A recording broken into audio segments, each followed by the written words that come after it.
Hello dear students, स्वागत है आप सभी का मेरे YouTube channel true learning classes में। और आज हम स्टडी करने वाले हैं गैमेटोजेनेसिस यानी युग्मक जनन के बारे में। युग्मक जनन की जो प्रक्रिया है वो क्या है? तो ह्यूमंस में गैमेट्स का निर्माण होता है। गैमेट्स यानी कि युग्मकों का निर्माण होता है। युग्मक का जो निर्माण की प्रक्रिया है उसको हम बोल देंगे युग्मक जनन या तो फिर गैमेटोजेनेसिस। क्या है गैमेटोजेनेसिस? युग्मक मतलब होता है गैमेट्स। तो गैमेट के निर्माण की प्रक्रिया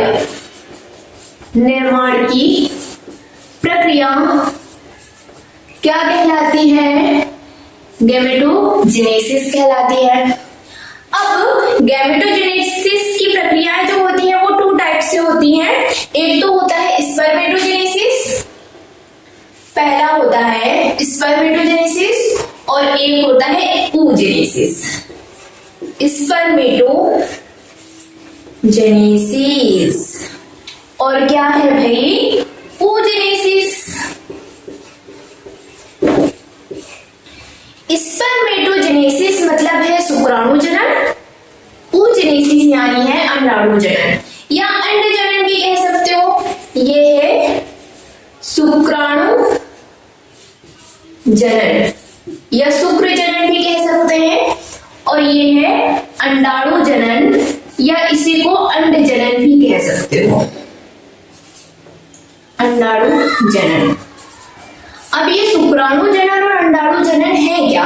हम समझ लिए कि गैमेटोजेनेसिस मतलब युग्मकों का निर्माण होता है और सभी जानते होंगे कि जो युग्मक होते हैं वो दो प्रकार के युग्मक होते हैं। जैसे कि फीमेल्स की बात करें तो फीमेल्स में हो जाएगा ओवम मतलब एग, और यदि मेल की बात करें तो मेल युग्मक क्या होता है? स्पर्म होता है। तो जो स्पर्मेटोजेनेसिस की प्रक्रिया होती है वो नर में होती है मतलब मेल्स में होती है, और जो oogenesis की प्रक्रिया है वो मादा में होती है मतलब कि फीमेल्स में होती है। ठीक। अब जो नर है उसका प्राथमिक जननांग और मादा का प्राथमिक जननांग। जो नर है उसका प्राथमिक जननांग यानी प्राइमरी सेक्स ऑर्गन, प्राथमिक जनन अंग या क्या कह सकते हो? प्राइमरी सेक्स ऑर्गन जो होता है वो है वृषण। वृषण यानी होता है टेस्टिस। मेल्स में जो प्राइमरी सेक्स ऑर्गन है वो है टेस्टिस, और टेस्टिस के अंदर ही निर्माण होता है शुक्राणु का। टेस्टिस के अंदर किसका निर्माण होता है भाई? किसका निर्माण होता है? टेस्टिस के अंदर निर्माण होता है किसका? शुक्राणु का। ठीक। शुक्राणु यानी स्पर्म का निर्माण। तो जो नर है स्पर्मेटोजेनेसिस की क्रिया पुरुषों में होती है। पुरुषों का प्राथमिक जननांग वृषण है और वृषण में शुक्राणु बनने की प्रक्रिया क्या कहलाती है? स्पर्मेटोजेनेसिस कहलाती है। शुक्राणु के बनने की प्रक्रिया को बोल दोगे स्पर्मेटोजेनेसिस। और यदि हम oogenesis की बात करें तो oogenesis फीमेल्स में होती है, और फीमेल्स में जो प्राइमरी सेक्स ऑर्गन होता है मतलब प्राथमिक जनन अंग है, फीमेल्स का जो प्राथमिक जनन अंग है वो हो जाता है अंडाशय। अंडाशय यानी ओवरी। ओवरी फीमेल्स का प्राथमिक जननांग क्या है? ओवरी है, अंडाशय है। और अंडाशय के अंदर निर्माण होता है किसका? तो अंडाशय के अंदर निर्माण होता है किसका भाई? अंडाणु का। अंडाशय के अंदर अंडाणु का निर्माण होगा। अंडाणु यानी कि ओवम या कह सकते हो क्या? एग। तो जो फीमेल्स हैं oogenesis क्या है? तो मादाओं के प्राथमिक जननांग अंडाशय, अंडाशय के अंदर अंडाणु के निर्माण की जो प्रक्रिया है वो कहलाती है oogenesis, है ना? अब देखो दोनों ही युग्मक है। अंडाणु जो है मतलब ओवम जो है वो फीमेल गैमेट है और जो शुक्राणु है वो है मेल गैमेट है। तो दोनों तो गैमेट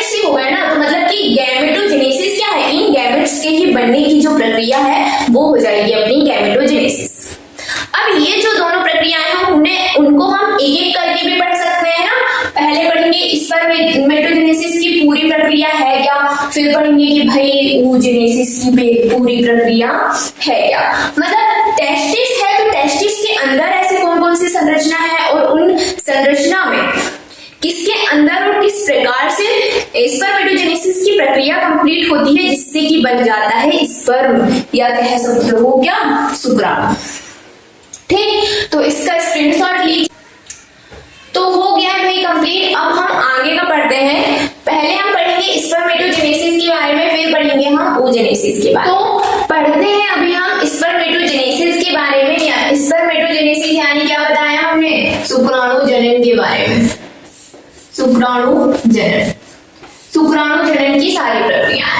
अब देखिए भाई कि जब भी अपन जैसे युग्मक जनन को पढ़ते हैं तो आपको पहले से ये पता होना चाहिए, थोड़ी थोड़ी जो बेसिक सी चीजें होती है, बेसिक जो नॉलेज होता है वो तो आपको पता होना ही चाहिए। तो उसे हम बता देते हैं कि आपको पता होना चाहिए इसको पढ़ने के लिए। पहला तो समसूत्री विभाजन क्या है, समसूत्री विभाजन है ना, ये समझ नहीं आएगा तो स्पर्मेटोजेनेसिस भी नहीं समझ पाओगे। और अर्धसूत्री विभाजन आपको पता होना चाहिए। विभाजन, अर्धसूत्री विभाजन को क्या कह देते हो, मियोसिस। और समसूत्री विभाजन को क्या कह देते हैं, माइटोसिस। ठीक, माइटोसिस, सॉरी हाँ सही है, माइटोसिस डिवीजन है ये, है ना, माइटोसिस डिवीजन, और ये है मियोसिस डिवीजन। अभी देखो जो समसूत्री विभाजन की प्रक्रिया है, अपनी बॉडी की जितनी भी कायिक कोशिकाएं होती हैं, कायिक कोशिकाएं यानी जो हमारी शारीरिक संरचना को बना रहे हैं कि हम एक छोटे बच्चे थे, उस छोटे बच्चे से हम इतने बड़े से हो गए हैं, या हम दुबले थे तो मोटे हो गए, या हमारी कोई सेल कट जाए तो उस स्थान पे क्या होता है, जब चोट लग जाती है तो कुछ टाइम बाद वो घाव भर जाता है। तो अपनी बॉडी की जितनी भी कायिक कोशिकाएं हैं उन सभी में कौन सा विभाजन होता है, उन सभी में होता है समसूत्री विभाजन। जो कायिक कोशिकाएं हैं उनमें कौन सा विभाजन होता है, समसूत्री विभाजन। अब देखो अपनी बॉडी की जितनी भी सेल्स है ना, सभी हमेशा समसूत्री ही विभाजन करेंगी, है ना। बस एक सेल जो अपन क्या पढ़ रहे हैं, युग्मक, तो युग्मक को छोड़ के, है ना।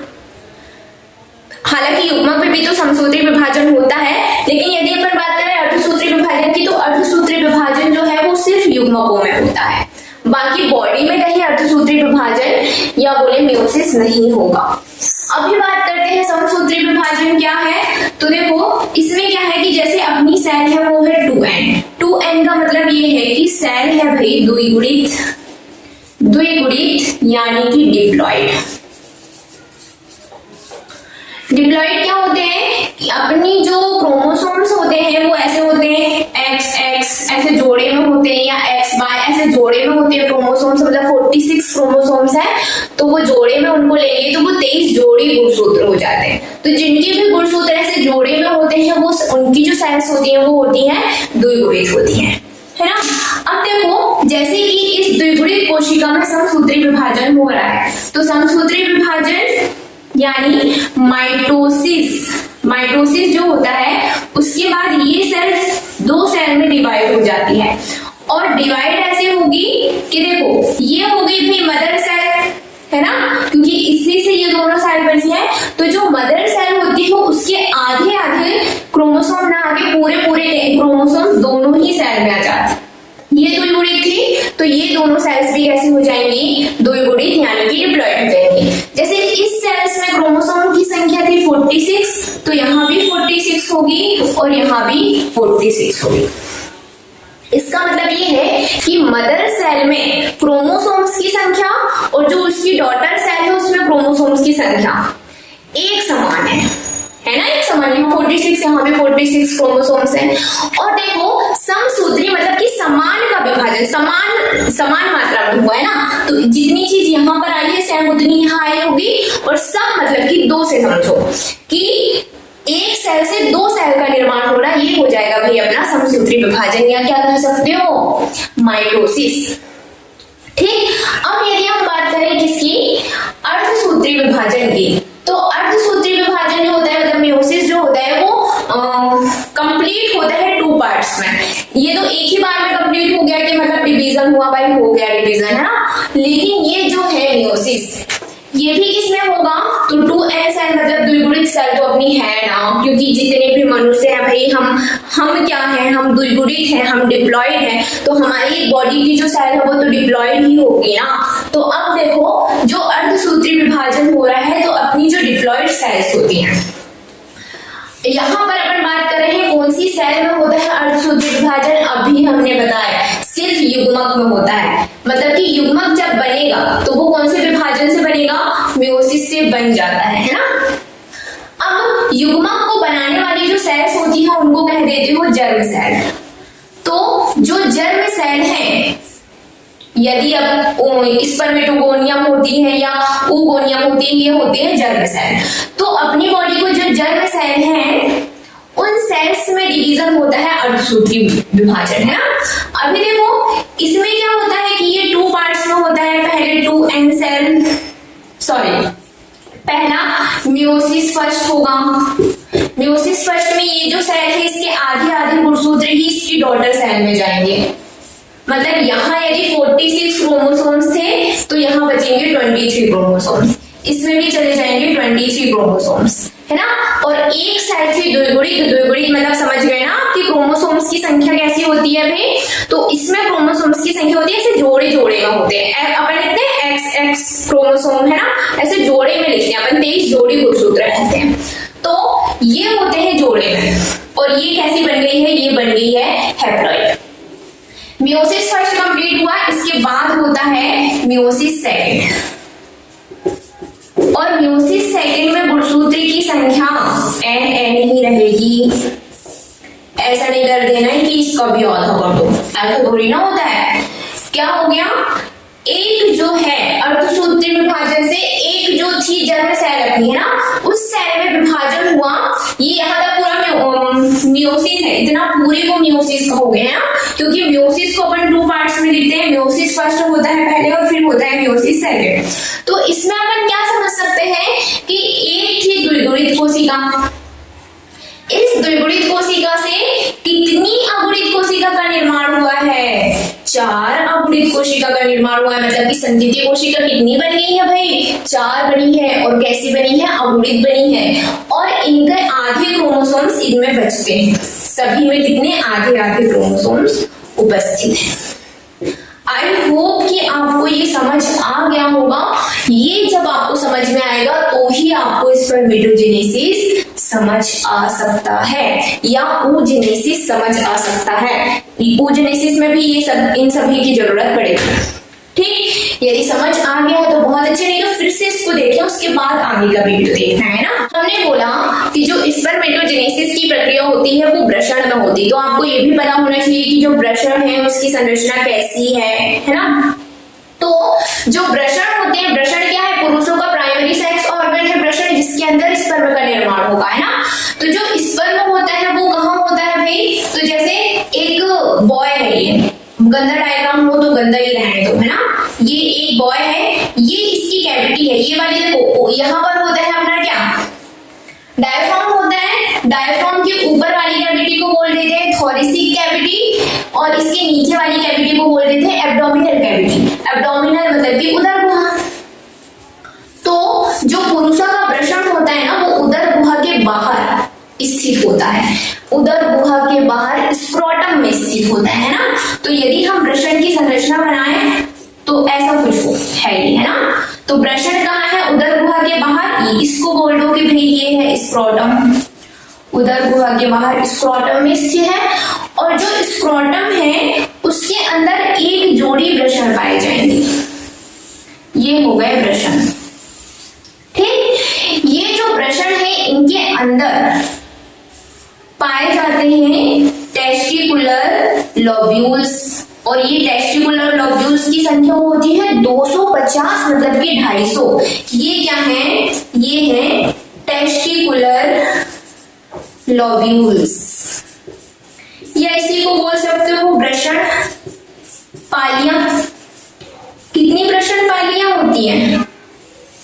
पाली या होती है या पाली का होती है?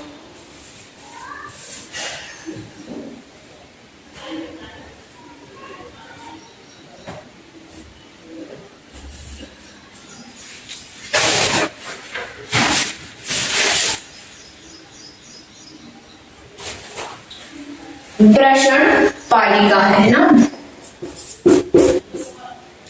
यहाँ उपस्थित होती है टेस्टिकुलर लोब्यूल्स या वृषण पालिका। जो वृषण पालिका है उसकी संख्या हमने आपको बताया कितनी होती है भाई, तो ये होती है 250। इसको ध्यान से याद रख लेना, 250 ये आता है भाई वृषण पाली कितनी संख्या होती है। तो प्रत्येक वृषण के अंदर कितनी वृषण पाली हो जाएंगे? ये हो जाती है 250 यानी कि 250। लगभग बोलो इसको 250 के लगभग एक में, है ना। अब ये जो टेस्टिकुलर लोब्यूल्स है, इन लोब्यूल्स के अंदर ऐसे नलिकाएं पाई जाती हैं। ये नलिकाओं की संख्या है 1 से 3 नलिकाएं पाई जाती हैं एक टेस्टिकुलर लोब्यूल्स के अंदर। इन नलिका को कह देते हैं सेमिनिफेरस ट्यूब्यूल्स।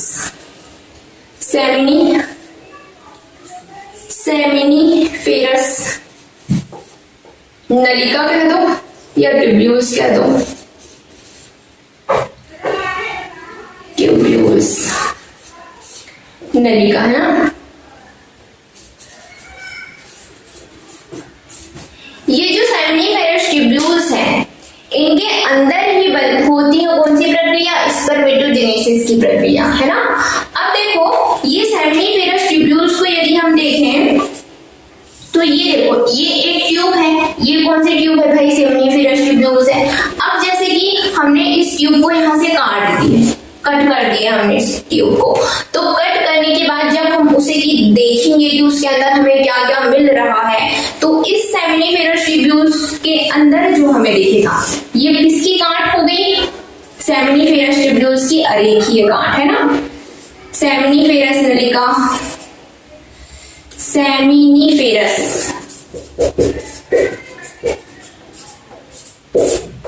नलिका की रेखीय गांठ की बात करो तो हम देखेंगे कि इसके अंदर हमें 2 प्रकार की सेल्स दिखाई देती हैं। एक बहुत लंबी लंबी सेल्स होती हैं ऐसे, है ना। इन सेल्स को बोल देते हैं सर्टोली सेल्स, सर्टोली कोशिका, ठीक। और इनके बीच में इधर पर जैसे एक ये हो गया, सेकंड ये हो गया, थर्ड, ऐसे बड़ी सारी संख्या क्या पाई जाती है? ऊगोनियम। ऊगोनियम में स्पर्मेटोजेनेसिस की बात करें तो स्पर्मेटोगोनियम,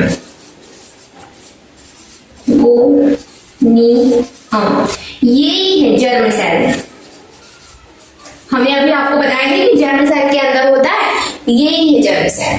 तो देखो क्या होता है कि पुरुषों में उदर गुहा के बाहर स्थित होता है क्या?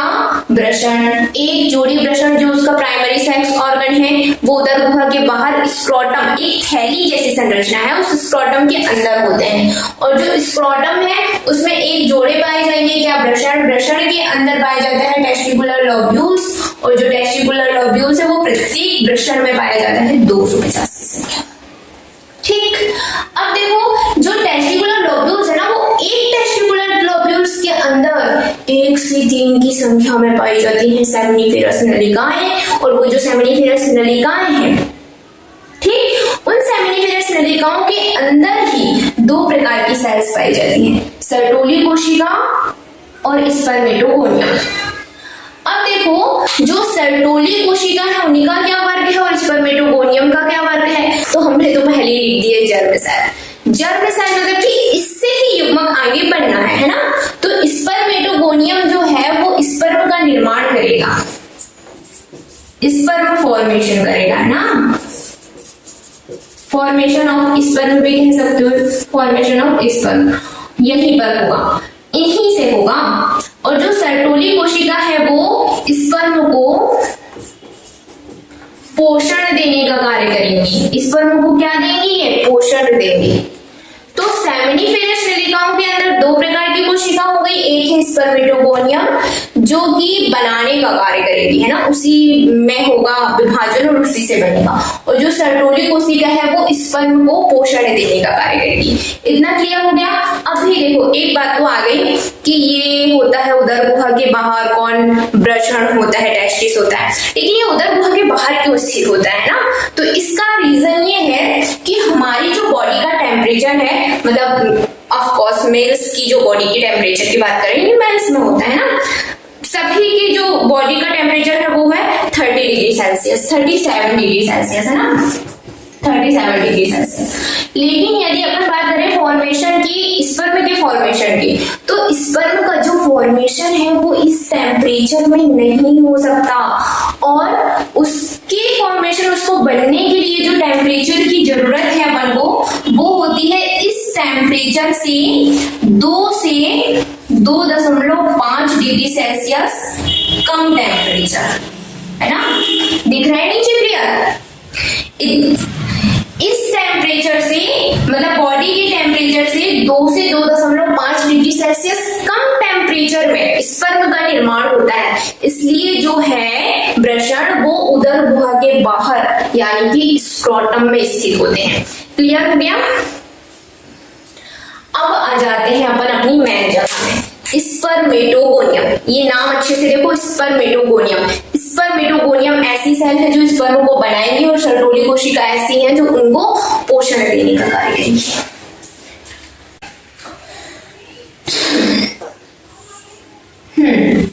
तो फिर क्या बताया हमने, स्पर्मेटोगोनियम होता है। सबसे पहले क्या बताया है कि होता है यहाँ पर स्पर्मेटोगोनियम। स्पर्मेटोगोनियम ये समझ गए, थोड़ा इधर से लिखते हैं ना, ज्यादा सही रहेगा, इस बारी कोने में लिखते हैं। हमने बात किए हैं स्पर्मेटोगोनियम, ठीक। स्पर्मेटोगोनियम में बार बार सबसे पहले होना है समसूत्री विभाजन। स्पर्मेटोगोनियम ये 2n, इसको क्या बोलते हैं हम, स्पर्मेटोगोनियम, यहां लिख देते हैं ना, यहां से तो समझ गए ये है स्पर्मेटोगोनियम। इसमें सबसे पहले होता है, बहुत बार क्या होगा यहाँ पर, समसूत्री विभाजन। समसूत्री विभाजन, है ना, समसूत्री विभाजन से सेल्स बन जाती है 2n, है ना, फिर से समसूत्री विभाजन कर दो, बार बार समसूत्री विभाजन ही करा दो। इसमें ऐसे क्यों कर रहे हैं अपन की समसूत्री विभाजन हो रहा है यहाँ, कारण ये है भाई कि अगर तुमने उसी स्पर्मेटोगोनियम से डायरेक्ट स्पर्म बना दिए तो बचेंगे कहाँ स्पर्मेटोगोनियम, और आगे भी तो जरूरत होगी ना उनकी। यदि अपन मेल्स की बात करें तो उसमें स्पर्म का निर्माण पूरे जीवन काल तक होते रहता है, मतलब कि जब तक उसकी मृत्यु ना हो तब तक उसमें स्पर्म का निर्माण होता रहेगा, है ना। इसलिए बोलते हैं कि मर्द कभी बूढ़े नहीं होते, बट ऐसा कुछ है नहीं कि बूढ़े नहीं होते, बस स्पर्म काउंट की बात है वो, है ना, ठीक, कि स्पर्म बनते ही रहते हैं भाई। अब देखो ऊगोनियम, कुछ ऊगोनियम जो है वो रखे रहेंगे और कुछ जो है वो आगे यूज हो जाएंगे। तो ये है स्पर्मेटोगोनियम। स्पर्मेटोगोनियम में बार बार विभाजन हुआ, तो देखो एक को स्पर्मेटोगोनियम बोल दिया, बहुत सारे हैं तो स्पर्मेटोगोनियम, गोनियम मतलब ये है बहुवचन, स्पर्मेटोगोनियम ये है बहुवचन और ये है एकवचन, है ना। अब क्या हुआ, स्पर्मेटोगोनियम में बार बार करवाए हैं समसूत्री विभाजन, और समसूत्री विभाजन के बाद ये जो स्पर्मेटोगोनियम है इसी से बन जाता है प्राइमरी स्पर्मेटोसाइट। क्या बन जाता है, प्राइमरी स्पर्मेटोसाइट, ठीक। अब देखो ये जो सेल्स है ना, इनको ही ग्रोथ करवा दो, ये ग्रोथ कर दी इसने, इसको ही बोल दो क्या, प्राइमरी स्पर्मेटोसाइट।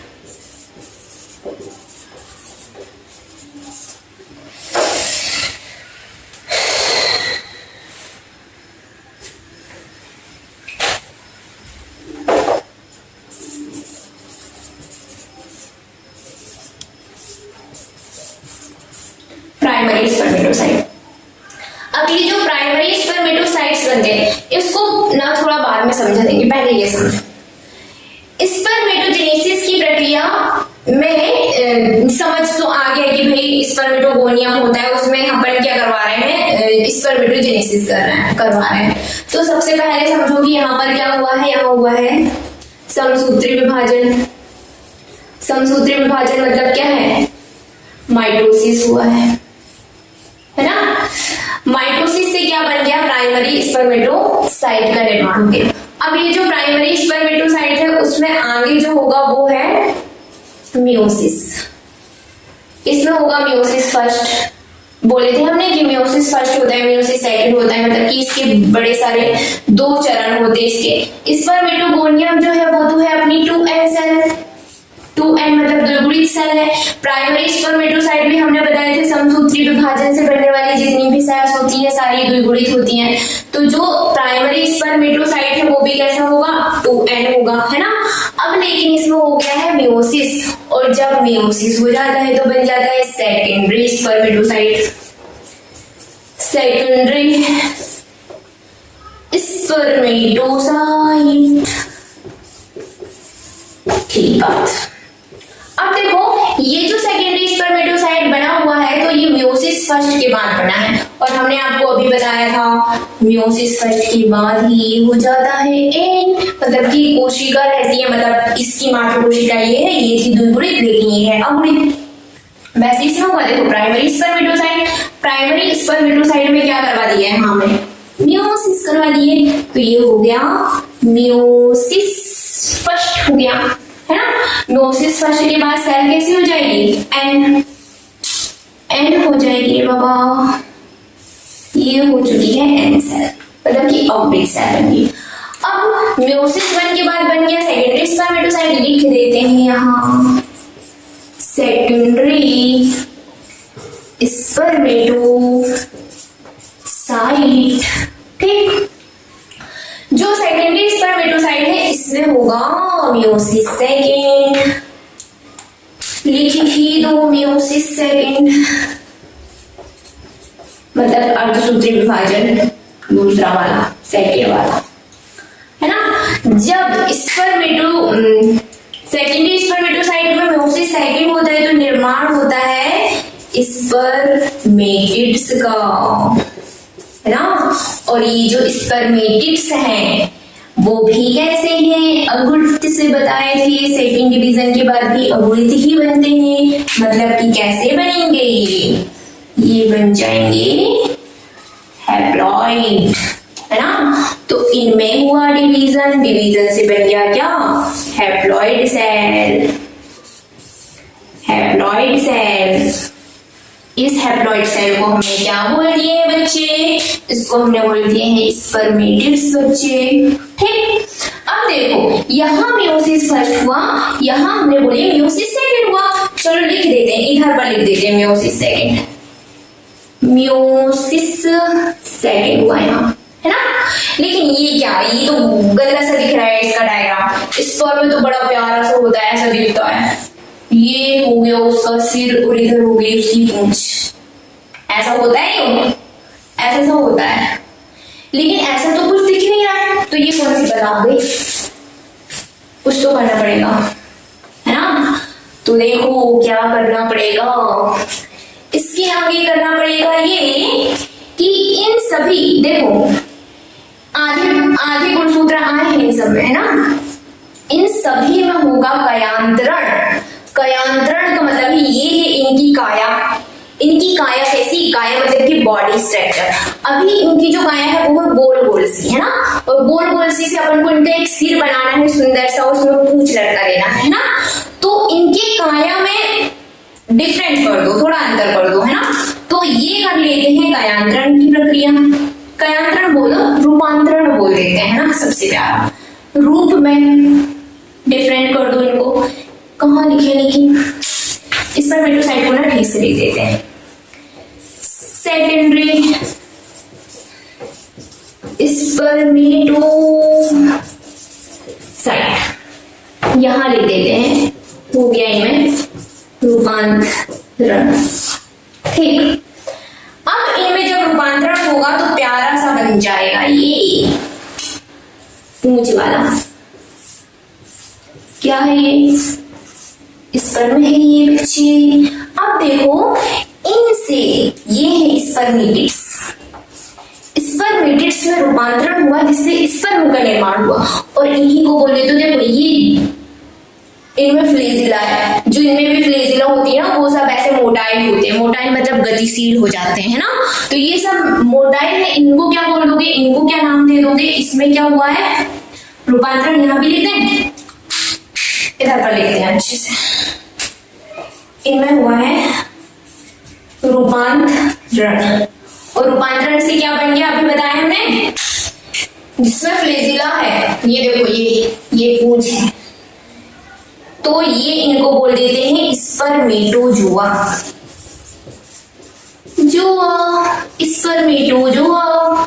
स्पर्मेटोजोआ मतलब कि जो चल पा रहा है और ये चल पाते हैं ना ये मोटाइल, क्योंकि इसमें पूंछ आ गई ना। जैसे अपन पैरों से चलते हैं ये पूंछ से चलते हैं। ये होगा स्पर्मेटोजोआ। क्लियर है इतना? हाँ तो भाई हमने स्पर्मेटोजेनेसिस कंप्लीट कर दिए। कैसे कंप्लीट कर दिए? स्पर्मेटोजेनेसिस की प्रक्रिया में स्पर्मेटोगोनियम सेल्स है। सेल किसके अंदर है? चलो पूरा रिकैप कर दें। टेस्टिस के अंदर टेस्टिकुलर लोब्यूल्स है ना। जो टेस्टिकुलर लोब्यूल्स है वो है 250, ठीक। और टेस्टिकुलर लोब्यूल्स के अंदर है सेमिनिफेरस ट्यूब्यूल्स। सेमिनिफेरस ट्यूब्यूल्स के अंदर दो प्रकार की सेल्स हैं, स्पर्मेटोगोनियम और सर्टोली सेल्स। जो स्पर्मेटोगोनियम है उसमें होगा कौन सा विभाजन? सबसे पहले होगा समसूत्री विभाजन। समसूत्री विभाजन से क्या बन जाएगा बच्चे? प्राइमरी स्पर्मेटोसाइट बन जाएगा बच्चे। ये है 2n और ये है 2n, है ना। फिर इसमें होगा मियोसिस फर्स्ट। मियोसिस फर्स्ट से क्या बन जाएगा? सेकेंडरी स्पर्मेटोसाइट बन जाएगा। और देखो यहाँ ये हो जाएगा n मतलब कि अवुरित, है ना। और फिर इसमें हो जाएगा मियोसिस सेकेंड। मियोसिस सेकेंड से फिर अवुरित सेल बन जाएगी। अब इनकी संख्या को याद रखना है। वो कैसे याद रखोगे? देखो ये है स्पर्मेटोगोनियम। समसूत्री विभाजन में तो पता ही है एक सेल से दो सेल बनना है। फिर क्या हुआ? यहाँ प्राइमरी स्पर्मेटोसाइट, यहाँ से सब याद रखना है। एक प्राइमरी स्पर्मेटोसाइट से कितने सेकेंडरी स्पर्मेटोसाइट बनते हैं? 2 सेकेंडरी स्पर्मेटोसाइट बनते हैं। प्राइमरी स्पर्मेटोसाइट द्विगुणित है, दिमाग में बैठा लो। प्राइमरी स्पर्मेटोसाइट द्विगुणित है। और मियोसिस फर्स्ट हुआ तो बन गया सेकेंडरी स्पर्मेटोसाइट और एक प्राइमरी स्पर्मेटोसाइट से 2 सेकेंडरी स्पर्मेटोसाइट बने। कैसे बने हैं? अवुरित बने। फिर इसमें करा दो मियोसिस सेकेंड। मियोसिस सेकेंड जब होगा तो अवुरित बन जाएंगे। एक सेकेंडरी स्पर्मेटोसाइट से 1 से 2 तो 2 से 4 ऐसा क्वेश्चन आता है कि 2 स्पर्मेटोसाइट से कितने 2 सेकेंडरी स्पर्मेटोसाइट से कितने स्पर्मेटिड्स बनेंगे? तो 4 बनते हैं ना, मतलब उसकी संख्या को गुना कर दो। फिर इनमें हो जाता है रूपांतरण और रूपांतरण से बन जाते हैं स्पर्मेटोजोआ, जिनको अपन स्पर्म बोल लो। और अभी देखो भाई इनका जो रूपांतरण की प्रक्रिया है ना, मतलब कि यहाँ देखो स्पर्मेटिड्स से स्पर्मेटोजोआ बनना, इसकी प्रक्रिया को कह देते हैं स्पर्मियोजेनेसिस। लिख दें यहाँ स्पर्मियोजेनेसिस,